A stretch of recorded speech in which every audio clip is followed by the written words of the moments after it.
There's Just Something About Kansas City is brought to you by the generosity of our friends with the Haverty family, the Illig family, the Kearney Warnell Foundation, UMB Bank trustee, the Sherman family, the Cockrell family, Kansas City Orthopedic Institute, Don and Mary Doherty, and the Bergman family. Thank you. Hey folks, welcome once again to another episode of There's Just Something About Kansas City, where we talk about the people, places, and things that make this such a great place to live. Don't forget us, you can get us anywhere you get your podcast. And this one, you better be watching on YouTube, because we are in Rieger Co. Okay, just an unbelievable space here. And I've got 4 people who helped us get this podcast kicked off, because they joined us during our first year when I'm not sure even we knew what we were doing with this podcast at that time. But these 4 people up here, and a few of them are very close friends, and it's just going to be, I think we're just going to have a fun night. So let me introduce them. We're going to start at the far left side over here, my left. That's the one and only George Guastello. So I called George this morning to remind him, just be there about 5 o'clock or whatever. And so he picks up the phone and goes, hello? And I went, George? He goes, yeah. I said, oh, God, George, don't tell me you're sick. And he breaks out laughing. He just, ha. I went, George, Sarah and I are so close to divorce court right now. That's not funny. Okay? We can't be losing any panelists tonight. All right, so thanks for being here, George. I know how busy you are, and we'll talk about the Titanic. My good friend here who's gimping around on the bad leg, okay, is the one and only Bob Kendrick, another icon here in Kansas City. He is the president and runs the Negro Leagues Baseball Museum, just voted the 4th most popular sports museum in the entire country, okay? So, congratulations, my friend. Yeah, that's for you. Hey, he's also a guy who was offered a cameo on Ted Lasso and said no. No? And I'm going to say they didn't have a speaking role for me, so that's okay. Yeah, that's pretty good. On my far right here is the one and only Andy Rieger. This is his space, and give him a huge round of applause. Yes, he came up here with an idea out of Texas. He's a Kansas Citian, but he was down in Dallas doing all kinds of great things. He came up here, decided to put, I think it's great-grandson of Jacob Rieger.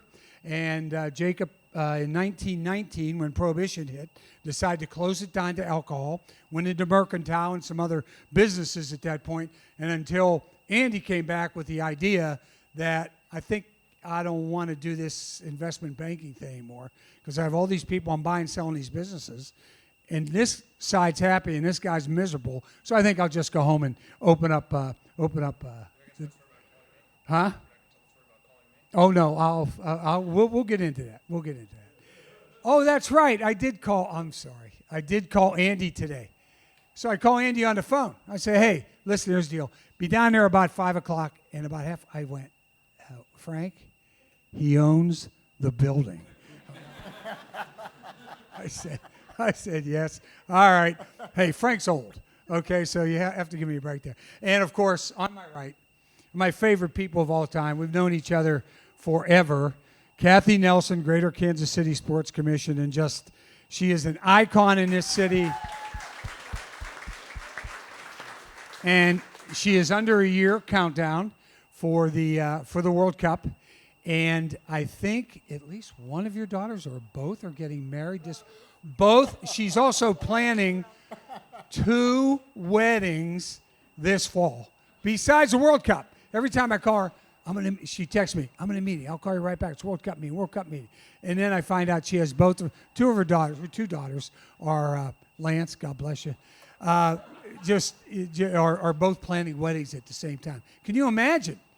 We're about ready to get, 500 million people here in Kansas City, and she's planning 2 weddings, so it's awesome. Now, I am going to tell Kathy that I am the real reason that the World Cup is coming to Kansas City.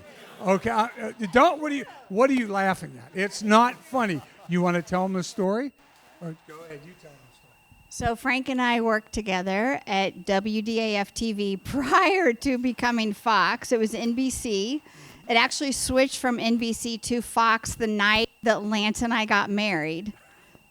September 10th, 1994 is when it went from NBC to Fox. And so we begged the news director and all this, and they asked if we would change our wedding date and all kinds of. Anyhow, I put up with Frank.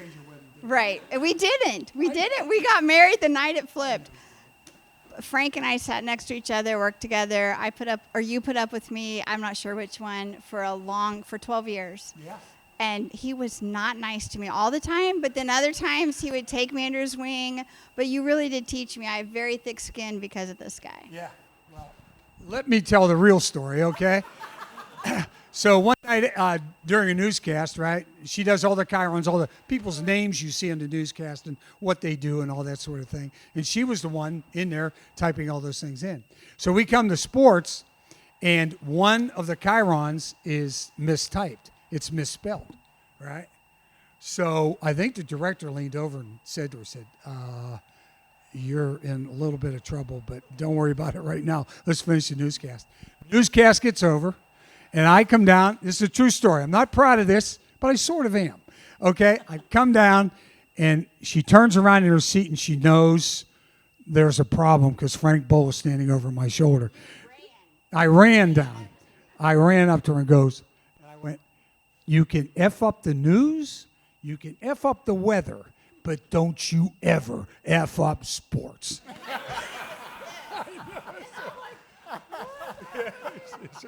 So that drove her out of the TV business. She becomes the president and CEO of the Greater Kansas City Sports Commission. I'm the reason we have World Cup soccer here.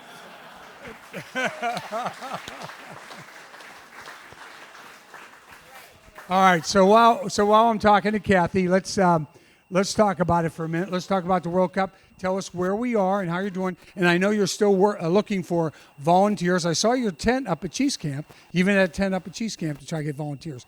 Very serious subject, by the way. Right? Yeah. Yes. So we actually have a full-time Casey. Am I on? Okay. So we have an entire team built out, a full-time staff built out for KC 2026. And that's because that is so much work to bring 5,600,000 plus people to Kansas City that our sports commission staff of 15 just can't do that. So we've built out a staff. They're working very hard. We have a board of directors, and I serve on the board and on the executive committee.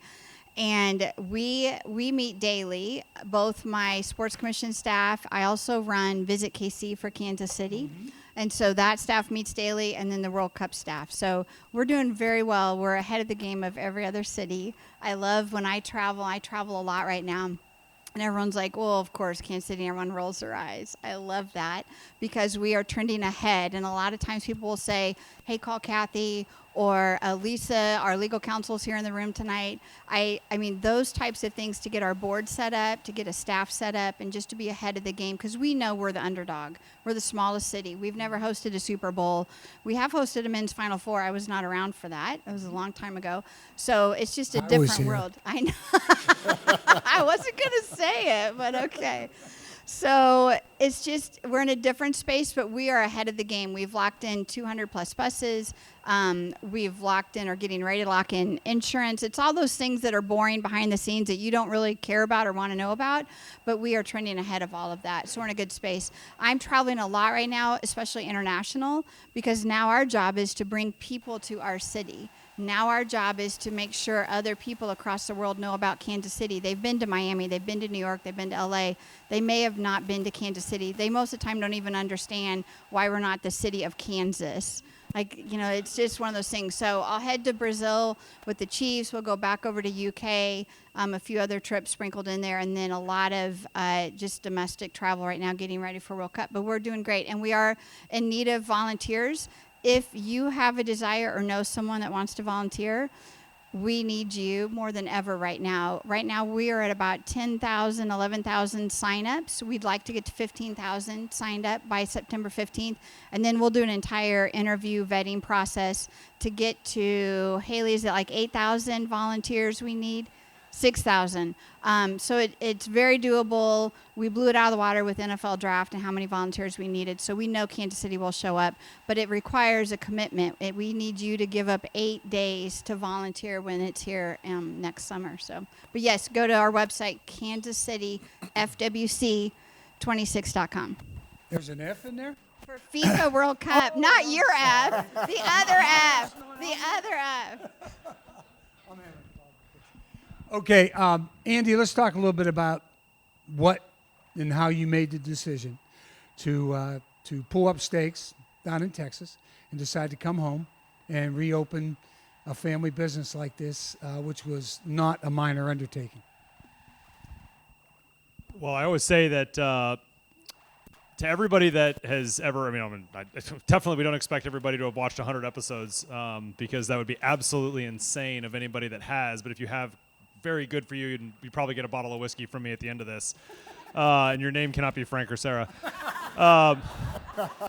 But beyond that, the real story with Rieger Co. was, like Frank said, it was an old business in Kansas City. It was part of the founding story. Jacob Rieger is buried in the Elmwood Cemetery. For those of you that are historians, that's the cemetery where a lot of the original builders of Kansas City are all buried in. He was the immigrant of the family. Business died with Prohibition, blah, blah, blah. But the real thing is here, who here ever ate at the Rieger restaurant or had drinks in Manifesto? Yes. So that's a ginormous part of the story. And so the Rieger story really, a big part of George even being here, I always use Union Station as an element. Union Station, before it was Union Station where we all know and love it, it was Union Depot, and it was in the West Bottoms. And go back and look at old photographs or postcards. It was an absolutely beautiful and opulent place. But it relocated to where we know Union Station to be. And when that occurred, that really set off the boom of the Crossroads and made the Crossroads something into what we think of it as this bustling place now, but back then it was really the main entrance to the city. The airport was Union Station. And so Alexander Rieger, who was my double great-grandfather, he built that hotel that became the Rieger Hotel, where you had Manifesto, et cetera, in 1915 to coincide with the year after Union Station opened up. And so as a big part of that, when Prohibition hit, the distillery shut down. Our family is Jewish, so everyone says, I'm sure that they just distilled everything secretly, and absolutely not. No, they didn't. Definitely in that group, they were not allowed back then to do that. But another part of that was they sold off the hotel, so it was long gone, lost forever. And so you think about sort of the renaissance of Kansas City and what it became, and the Crossroads became dilapidated and completely worn down. And then it wasn't until Union Station reopened in 99. And when Union Station reopened in 99, that set off the recovery effort, more or less, in the Crossroads. And in 2003, a gentleman bought the old historic Rieger Hotel, completely unrelated to the family. And there was a restaurant in there that first went in called 1924 Main, if those of you ever ate there. Remember that? And then that went out of business, and then the Rieger restaurant opened and Manifesto. Well, the real story behind that, though, was, it was the top chef in the city, up-and-coming chef, and the guy bringing cocktails to the city who's now heavily involved here with me and Rieger Co. But that summer, the real honest story behind it was my father actually got sick and diagnosed with cancer the summer of 2010, and in a 9-week span went from being diagnosed to passing away.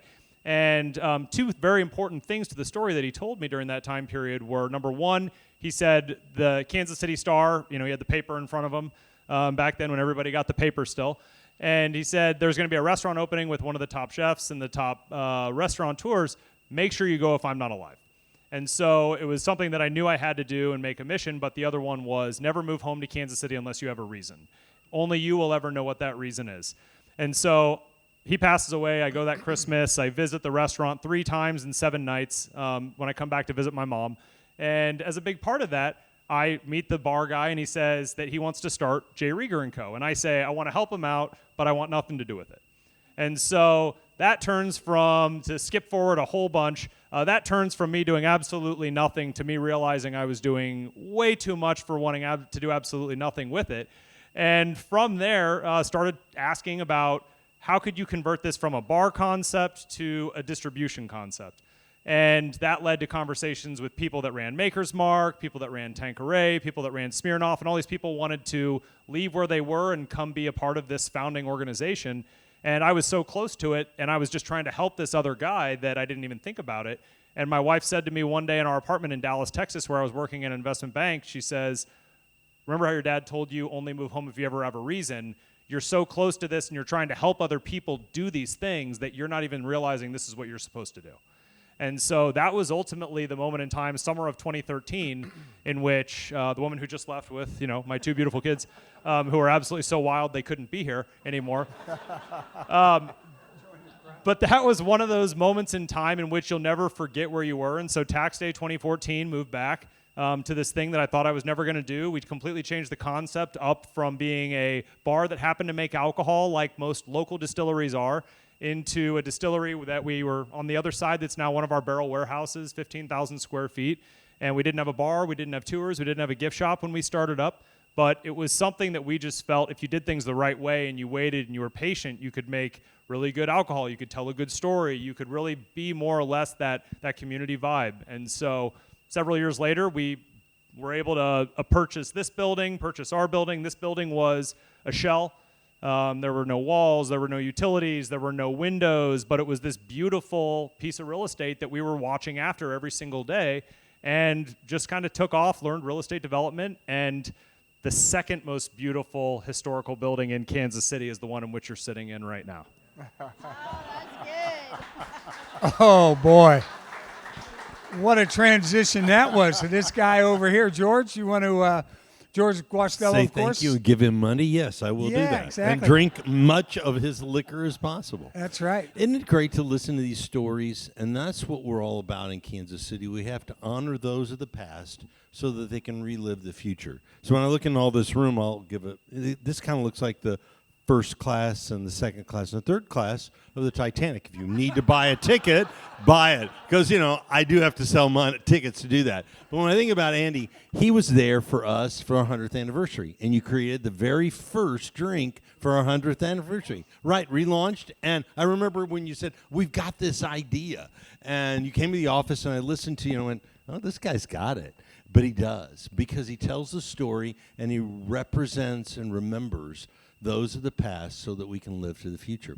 And the best thing about this show is that I have a lot of young folks at the station, and we have to tell stories, and that's what we do really well at Union Station.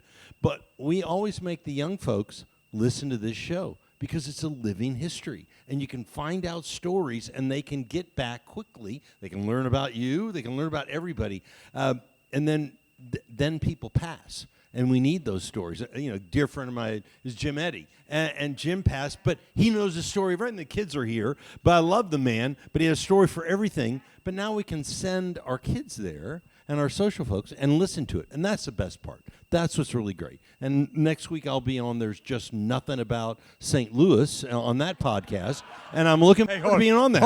Hold it. You said it correctly because you said there's nothing about St. Louis. That's right. I don't know what to do. I'm with you on that one. I did exactly Don't right. get Mike all fired Come up over on. it. Mike Garozzo. Okay, Yeah. okay. I know.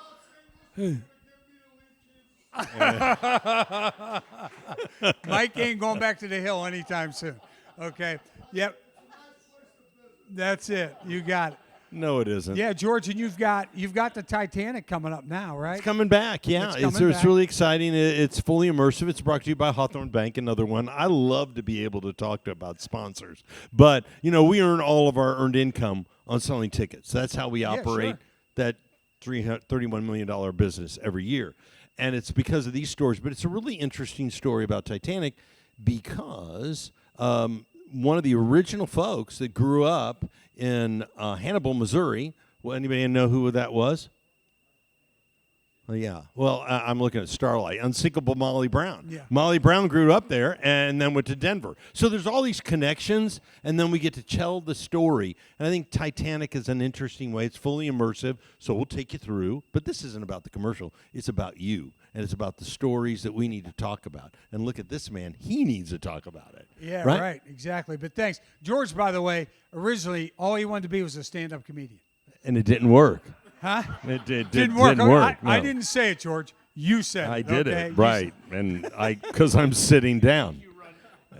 You think you run Union Station, but you're just our comedian. Right, you can tell. But, well, as long as we've got Kathy Nelson here, we're like with the Queen. We're exactly right. I will say something, too, before well, we'll get back to Kathy again, but I think at one time during Kathy's life, maybe more than once, they were told, you are not capable, meaning you can't do that job. You're not capable. What do you do? You're not capable. Look at her now. She's not just so, and I'm sure we've all been thrown up roadblocks in front in our lives, but she's not only well-known in the United States for everything she's done, she's internationally known. Everybody in the world knows who Kathy Nelson is from Kansas City because of the World Cup. It's unbelievable. And the rugby and all the other things that she brings here is just phenomenal. So, National Association. I'm trying to make up for all the F-bombs I dropped on you on TV. But also the National Association. I know I've got a way to go. But she's also known as the National Association for Barrel Racers. Yeah, that's exactly there I went. Right. No. You better explain that one. No, you're not. And my good friend Bob Kendrick here, I tell you, he got bitten. He got bitten by the buck bug, didn't you? He got bitten by the buck bug. Here's a pride of Crawfordsville, Georgia's, right here, folks. Bob Kendrick from the Negro Leagues Baseball Museum. Bob. Frank, it's good to be with y'all. And number one, it's very humbling to be amongst these incredible individuals. I admire all of them so much for what they've done and what they are doing and what they will continue to do for our great city. And this one right here, she is absolutely amazing. And I go back to 2021, December of 2021, when we were sitting at the Negro Leagues Museum waiting patiently for the announcement to come on whether or not the late, great Buck O'Neil was finally going to be inducted into the National Baseball Hall of Fame. And honestly, y'all, I had to convince myself to do a public celebration because I'd gone through this song and dance once before, and as you know, it didn't turn out the way we all thought that it was going to turn out. And I was being a bit selfish. You know, I had said to myself, man, just watch this at home, wait for it, and then deal with whatever comes your way. And then at some point I realized that's not being very Buck-like. And so I decided to open up his museum. We had a watch party to wait for the news, and we're all there. They're trying to keep me calm. Kathy's there, Joe Carter, just a bunch of folks there waiting this thing out. And when my friend Josh Rodwich, who was the president of the National Baseball Hall of Fame, when he started to make the announcement that he was a scout, I think then everybody knew. The room erupted. We're all in tears, but this time it was tears of joy. In 2006, they were tears of anguish because we could not believe that our Buck O'Neil had been left out of the Hall of Fame, and then 15 years later, he finally gets his just due, and then the following year he was inducted. And of course, Kathy, her team, everybody helped with that Hall of Fame celebration. Andy and I, he allowed me to be a part of it because their team did it, created this incredible limited edition custom Negro League set of, was it bourbon? Bunch of different ones. See, I don't drink. I get more endorsements. You can't trust him. You can't trust him. Wait. Oh, I'm sorry. I didn't know that. I would have never invited you on this panel if I didn't know you didn't drink. What's wrong with you? And I probably endorsed more liquor and beer than anybody. And so he did this killer set, y'all. It had a bottle of Kansas City, a very limited edition bottle of Kansas City Monarch. We had the St. Louis Stars, Homestead Grays, and Chicago American Giants in this limited edition set. It was so cool, sold out in record time. And, and then George, of course, has always opened up his place to allow the museum to do whatever the museum needs to do to help it continue to be successful. So all these people are just tremendously important to me, and it gives me an opportunity to publicly say thank you to all of them and all of you who continue to support what we're doing there at Historic 18th and Vine. All right, so hang on. So I don't really... Just want everybody to know that we were given absolutely no prep as to what today was going to entail. So we have literally no idea what we're supposed to be doing up here. But I just want to say one thing about Bob is that anytime anybody asks me about Bob, I'm always saying that he's the best storyteller that anybody has ever come across and the most charismatic, period. And I've even told him before he needs to make movies and things like that. But I always tell people when he tells stories, I go, he'll be talking about, and I can never remember all the names of the players he talked about, but so I always name candy bars. I'm like, Milky Way Jones, and then Butterfinger Smith, and Almond Joy Peters. And so what I want to know for this show is, what are your top 5 Negro League Baseball nicknames? Woo! I tell you what, there were some great ones in the Negro Leagues. Matter of fact, if you didn't have a great nickname, you probably couldn't play. Yeah, you probably couldn't play. But as I tell people, Andy, when your nickname is so iconic that people think it's your name. So when I say John O'Neill, nobody knows who the heck I'm talking about. It's Buck. And when I say Leroy Page, nobody knows. But you say Satchel, and everybody knows. And, of course, for me, the greatest nickname in baseball history belonged to a guy, Mike, he was from Starksville, Mississippi, but he lived and died in St. Louis, Missouri. The legendary James Thomas Bell, Cool Papa. Cool Papa. Yeah, and so, but there was Boo June Wilson. Judd Boo June Wilson. He earned his nickname Boo June because of the sound that his line drives made hitting off the wall in the stadiums. Boo June. And one of my favorites, and I got to know him, he died at 103 in 2005 in Chicago, the legendary Ted Double Duty Ratcliffe. And Double Duty earned his nickname when the great sports writer Damon Runyon saw Duty catch a shutout in the first game of a doubleheader and then pulled off the catcher's gear, took the mound, and proceeded to throw a shutout in the second game of the doubleheader. He said he was worth the price of 2 admissions. He was nicknamed Double Duty from that day on. That's awesome. You got. So the other two, Bob, too. How'd Satchel get his name, and then how'd Buck get his? Well, Buck had several nicknames. Nancy, which I don't know if I can tell that story. Oh, yeah. Foots, and Buck. And a guy in Sarasota, Florida, nicknamed him Buck. And the name stuck. And he was Buck ever since. Now, there's been several different variations on how Satchel got his nickname. Most, though, accept the fact that he was working at the train station. And this is vintage Satchel Paige, because for a guy who didn't have a formal education, he was as entrepreneurial as anybody you would ever see. So as a kid, he's working at the train station. And so the kids would carry the passenger's bag for tips. Well, Satchel, being industrious, rigged up a device that allowed him to carry multiple bags at one time. And someone said he looks like a satchel tree. And the name stuck. And, of course, he was Satchel Paige from that day on. And in my own humble opinion, he is the greatest pitcher of all time.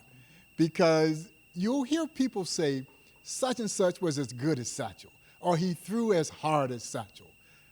But no one was ever better than Satchel.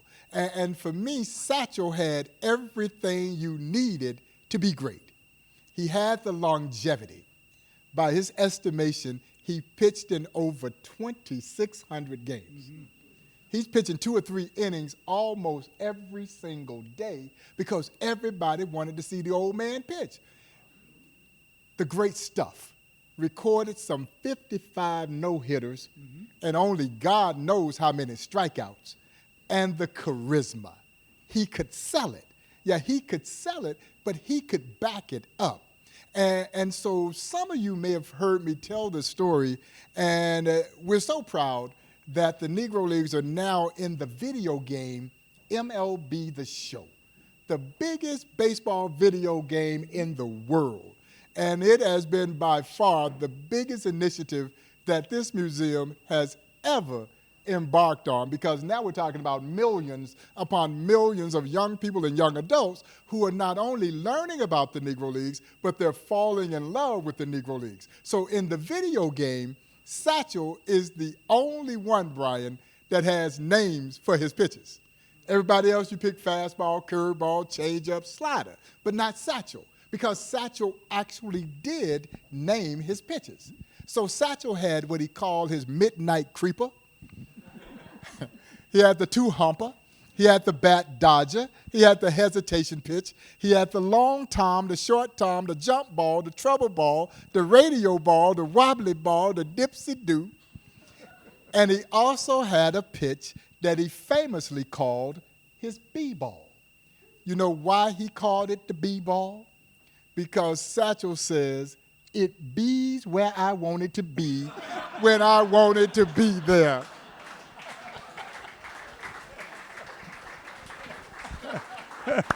Oh my God, that is so good. That is so good. That's just awesome. And Buck, of course, did the great Ken Burns documentary where it was just, I mean, it's one of the most incredible documentaries ever done. An overnight sensation.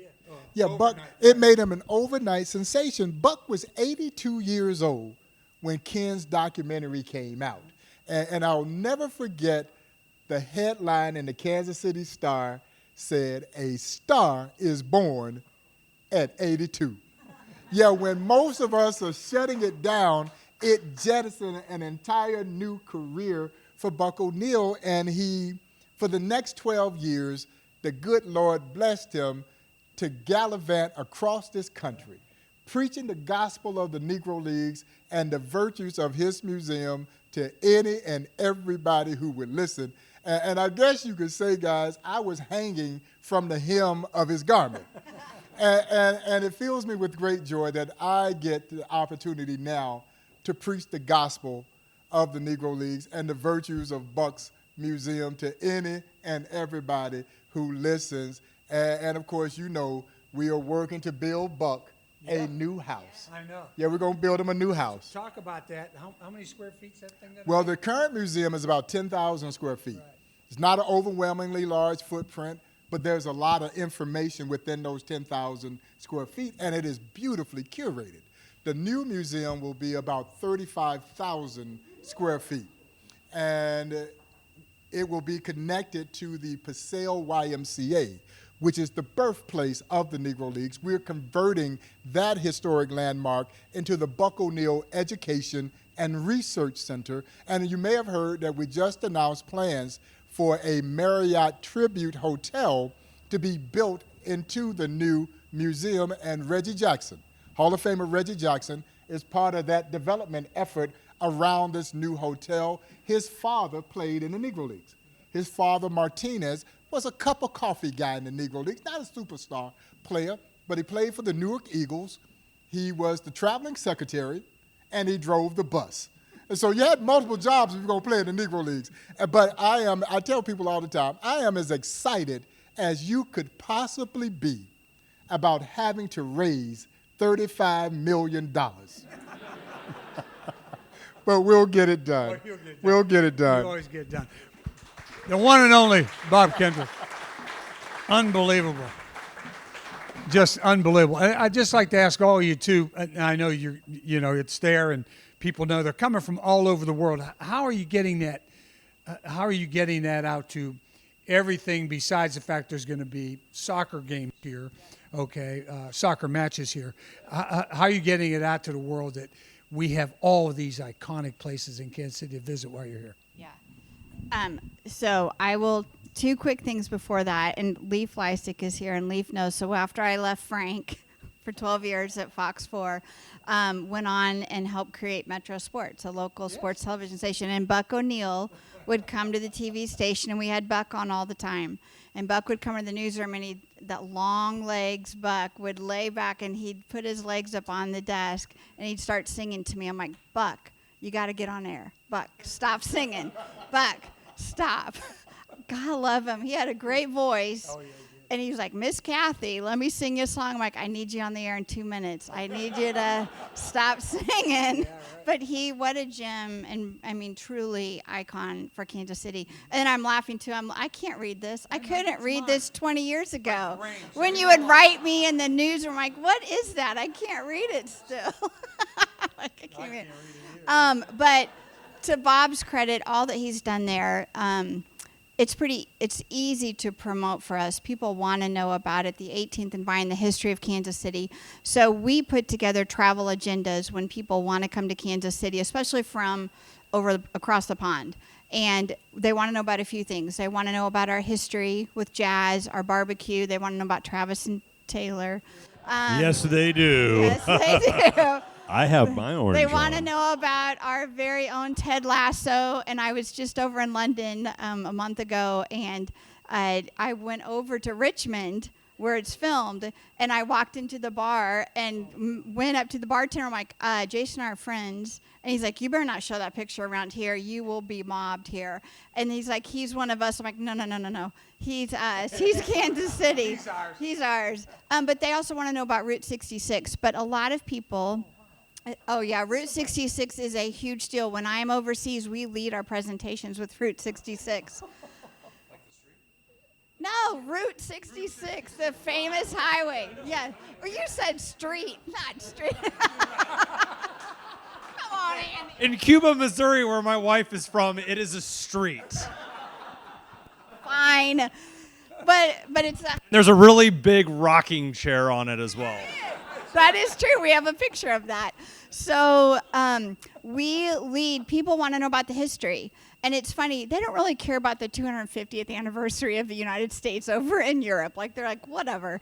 Yeah. But they do care about the 100th anniversary of Route 66. And they care about our history with Negro Leagues Baseball and, of course, barbecue and jazz music. So for us, whether it's a domestic and whiskey, they care a lot about whiskey. They do. Gin, whiskey, they care a lot about whiskey. Know your audience. Okay, you know what I mean?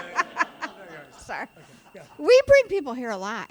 We do a lot of events here, and you're great at events here. Yeah.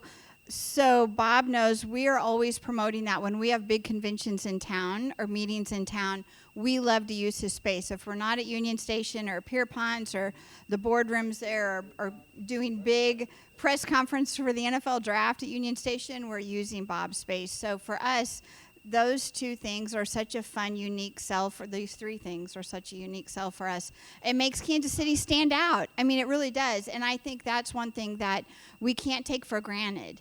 When he needs to raise $35 million, that means we all need to help him, right? You're not alone. You need to not feel that you're alone in that. Don't call me for money, but still, I'm just saying that Bob's going to call me tomorrow. I know it. But seriously, but it is like we create itineraries for people that come to Kansas City, and Jay Rieger, Negro Leagues Baseball, 18th and Vine, and Union Station are always on those itineraries, and now Route 66 is as well. It's the 100th anniversary of Route 66 next year, so for World Cup, it's such a big deal because Kansas City is that connector to all the 16 host cities. You can get on a flight 4 hours to any of the 16 host cities in North America, but what's as attractive is they want to know about cowboys, they want to know about the true Americana, they want to know about Route 66, and they want to know about the history of 18th and Vine. That's cool. That's really cool. It's all this stuff you learn, see? All right, we're going to, Sarah's going to go out in the audience, and she's going to ask some people if they'd like to ask a question. We'll pass the mic around a little bit. I know, oh dear. I told them already. All five of us know exactly where the stadiums are going, but we're not telling them. Okay, we're not going to say a word. Yeah, don't worry about that at all. So you can ask about anything else except that. So who's got the first question down? Anybody? Anyone's got a question? Come on. Okay. Somebody's Come got to on, have Bart. a question Right here. You for gotta these come four right here. people. Come on. We're going to get you on camera, too. Yep. We want you to come Bart, right go on up there, Bart. Bart Bergman. Come on now. Go ahead. Kathy, I should know this, but when are we going to know which teams are coming for the World Cup? I just bought my tickets, and they are expensive. I know. Oh, okay. Oh, from Mike I Rosa, can where do we answer get that tickets? for you. You get them by texting Kathy. Oh, stop. And asking her for money at the same time. No. Right now, tickets are for sale with premium tickets are for sale, and they are very expensive. Regular tickets will go on sale, but you have to register right now to be put in the queue to be able to buy a ticket. So there's a process, but you can go FIFA.com. I'll send you the link, Michael. But you can go to FIFA.com to register to buy individual tickets. Key date for you that you all should be aware of is we believe this could change a little bit, but December 5th this year is when the final draw happens. And what that means is of the 48 countries, there'll be between 44 countries that'll be announced, just like an NCAA bracket. So that bracket will be announced December 5th. So we will know which teams are in our group stage. And we have 4 group stage matches. After the group stage, there's a knockout round of 32, and then we have a quarterfinal. Can you believe that? I still can't believe that. Not sure how that happened, but we have a quarterfinal. And just a quick follow-up, do we know which team is going to – it doesn't have to be one that's playing here, right, that can use our facilities? Yeah, so after the final draw, those teams will scramble, and between December 5th and mid-January, they will decide where they're based. So 2 separate things, teams that are playing in Kansas City for the group stage matches, so that'll be 8 teams, 8 countries, and on top of that, there'll be teams that will pick us to live here, play here, train here, and we'll have maybe 1 or 2 countries that will pick us, maybe 3. We have 3 opportunities. We're the city with the most opportunities for base camps, along with number of matches. So December to January is a very intense time for us. And on top of that, we're hosting NCAA Division I Women's Soccer Final Four and NCAA Division I Women's Volleyball is coming back to Kansas City in December. And those tickets, it's T-Mobile Center, those tickets went on sale this week and we sold out in 3 minutes. There you are, boy. There's just something about Kansas City. You know what I mean? Yeah, go ahead. Got a nice young gentleman back here. There's been a lot of great talk about showcasing our city from all the panelists in different avenues. I'm wondering if there's one or a couple like musical performances or arts and culture exposures in your time in our city that have stood out to you throughout your time here. There's a lot of them. I would say Kathy, who is the master of all of it, the NFL draft was probably one of the most important things to brand us. And the reason why we did that was because of what Kansas City is. 54 million people watched us around the world. 300,000 came and did that. But they had a chance to see what Kansas City looked like. And that all came together because of American Ninja Warriors that used to be in front of the station. And then Kathy promoted all of the parades that got them here. So that's one. And I'm wearing orange for Taylor Swift because we lit it's crazy. Oh, yeah, God forbid. But please, I don't have enough hair on my chest to be on GQ. But the thing that's about Taylor Swift, I want to let you know, we heard about the orange thing, and we lit the building orange the day after anybody knew. Everybody else then was Me Too. But we lit it 6 million engagements just because of the lighting across the world. And when we lit, it's about the people. I have to tell you that. But when the station just lit for Patrick Mahomes' children, and we lit the 3 different colors of the colors for the kid, all over the world, including India, the front page of the Indian news. So I think you asked that, and Chapel Rose is coming in a couple of weeks. You can park at our place for $50. You can go over there, get on a waiting list, because I know Mike Rosa is going to be right over there. I'm watching her. Buddy, trust me, she ain't going to eat no chicken spadini. All right? So if you have a veggie chicken spadini, she's going to buy it. But please come down and do that. I will. I'm sorry, but I will stop. And it's all about Dorothy too. And I might add, and this won't be prior to World Cup, but what Jason has done with bringing Ted Lasso to Kansas City and showcasing his hometown is absolutely tremendous. I know for certain it is going to open the Negro Leagues Baseball Museum up to an audience that likely have never heard about the Negro Leagues and will be tremendously intrigued. I know for certain that the following is huge because I just posted a photograph of he and I on my social media, and it went bananas. It really did. And I can also let you in on this. You will be tremendously pleased with how he portrays the Negro Leagues Museum in this episode, which is scheduled to come out in August. But whether it's Gates Barbecue or the other landmarks that are featured in this show, he will have done a tremendous role in uplifting his great city. He's an amazing young man. I got to hang out when we shut down the Negro Leagues Museum that Sunday. We actually a half a day on Saturday and then all day on Sunday. And I know just enough about soccer to be dangerous. That's dangerous. Yeah, exactly. And I watched the women's soccer match because we were watching England play in that soccer match because they were all pulling for England in the soccer match against Spain, I believe it was. And so I'm sitting in the museum. They had it on the screen, and we're all sitting watching this match. I found myself cheering for England, too. I had because they were cheering for England, but it was so much fun. And so I definitely want to give him a big shout-out for what he's doing to uplift our city. Yeah, I will definitely second that. And I'll also say that his parents are sitting in the back left-hand corner. Kathy and Dan Sudeikis, longtime friends. Love you, pal. Yeah. A lot of golf matches. And if you're not aware, Kathy has been my travel agent for 32 years. Best travel agent around. Dan, and a volunteer for the Sports Commission, and actually for Big 12 had done dirty laundry for Big 12 teams and has been the team host and all of that good stuff. So as much as we love Jay, these two you really appreciate what the Sudeikis family has done for Kansas City.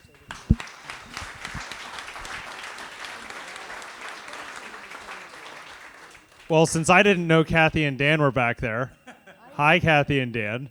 So I'll go ahead and add another story there. So I used to pick basketball brackets with Dan when I was 4, 5, 6, and 7 when he had to cut them out of the newspaper, and then we had to make photocopies at like Kinko's and then bring them in, and I would always steal all of Dan and my dad's friends' money every year because I would pick all the right teams and they would get absolutely clobbered.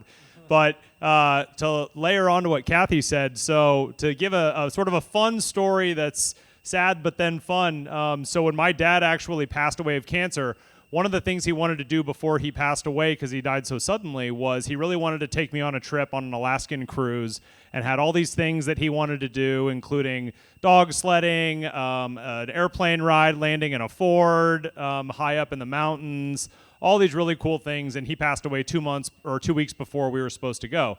So that was 2010. I turned 30 in, I'm thinking, 2017. And Lucy, my wife, who was just here, she knew that Kathy was the travel agent who had booked that. And she, without telling me, found Kathy's number, called her, and said, "Is there any way that you can find that itinerary so I can surprise Andy?" And Kathy dug as deep as she could. She found it, and my wife took me on the exact same trip, exact same boat, exact same itinerary. So I forever love the two of them.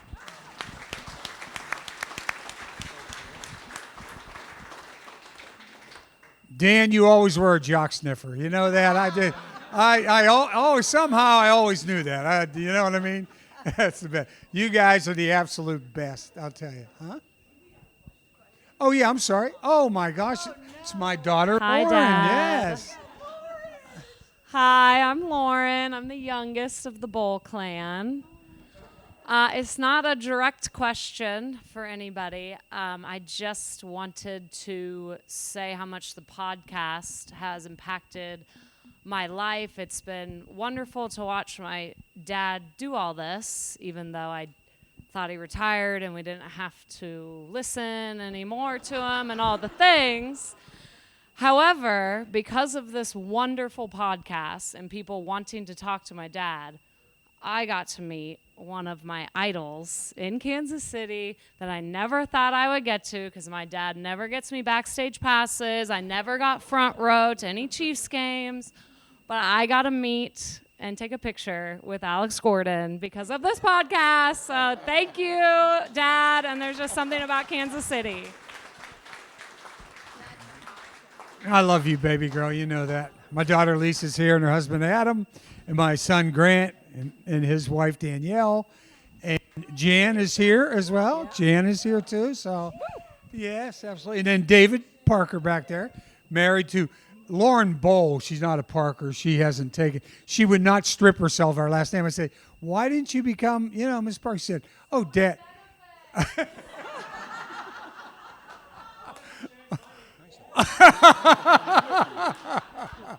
Well, and here's the deal. We'll get one last question. This is the one and only Randy Miller, who's about ready to answer. So get ready for the drop button here any second. But go ahead, Randy. What are you wearing under that, Frank? I thought you'd never ask. No, I'll see you when we're done. It's more of a comment. So I just interviewed another one of Kansas City's favorite sons, Eric Stonestreet, yesterday, and and you can hear that at RandyMillerRadio.com. Yeah. But I just want to say it's so amazing to me, and I'm sure you guys too, how many of the famous people from Kansas City come back and do the big slicks and do the charities and that doesn't happen everywhere. And that's because they are so proud of Kansas City. And I just think it's so sensational that they come back every year. And I was talking to Eric about that yesterday. They've raised $30 million for Children's Hospital. I mean, that's pretty. That's pretty incredible, and just the fact that they are so proud of this city, they come back and they do that thing, and they just always contribute. It's just that's a great testament to our city, right? You bet. Hey, there's just something about Kansas City, Randy. Exactly. Come on, will you? Hey, now personally, I say there's nothing like Lone Jack. Oh, but that's forget it. Jeez. Hey. Yeah, hey, you better leave now. Get home before it gets dark. So, Randy, that is so true. Big Slick this year for the first time ever.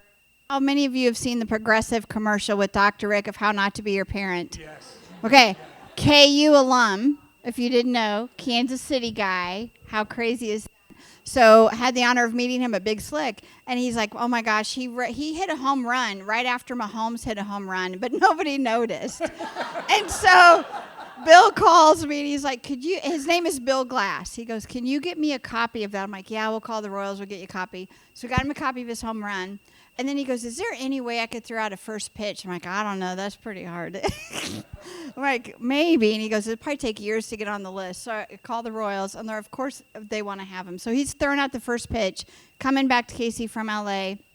Labor Day weekend. So we were on the phone yesterday talking about how great Kansas City is. And he said, well, I'd love to go to Lawrence and see Lawrence. So I call over to the athletic department. I'm like, we need to VIP him for the football game. So I called him today. I'm like, we got you tickets to the VIP game. Lance, we're going to the KU game with him. I meant to tell you that. I'm sorry. This happens fast.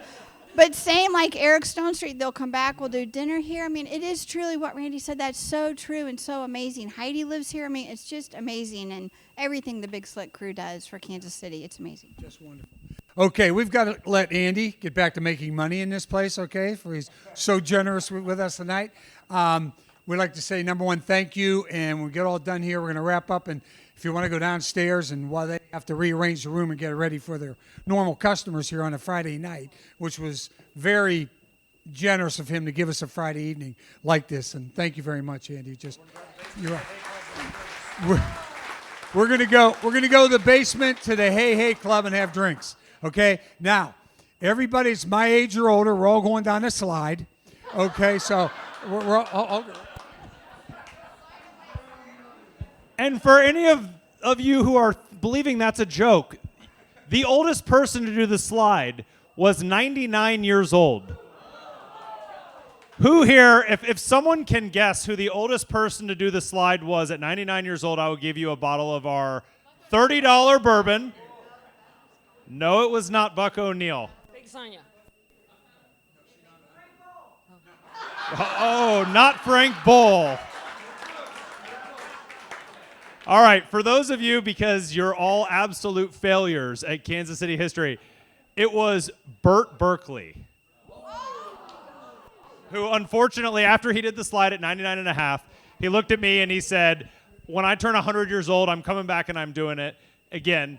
And he passed away about 2 months into it being 100 years old. So, but Burt Berkeley. So for all of you out there, you can set a record as well someday. You just have to eat as long as possible. Okay. Close it up. It's Dick Berkeley's brother. Okay, and finally this, and we saved this for last. We have just been picked up by KCPBS. Okay, we're going to be on Channel 19. They've taken 10 of our episodes so far. They've edited them into their 30-minute time slot. We'll be on Sundays right after Week in Review, 11:30 a.m. in the morning on Sundays. And they've told us if it picks up and we get a good audience, they'll go to an hour, and then we'll have most of you'd be able to see then all of those episodes that we've done, because we usually do about 45 to 50 minutes to So tell Big Sonia, everybody who went to 9 watch. 20.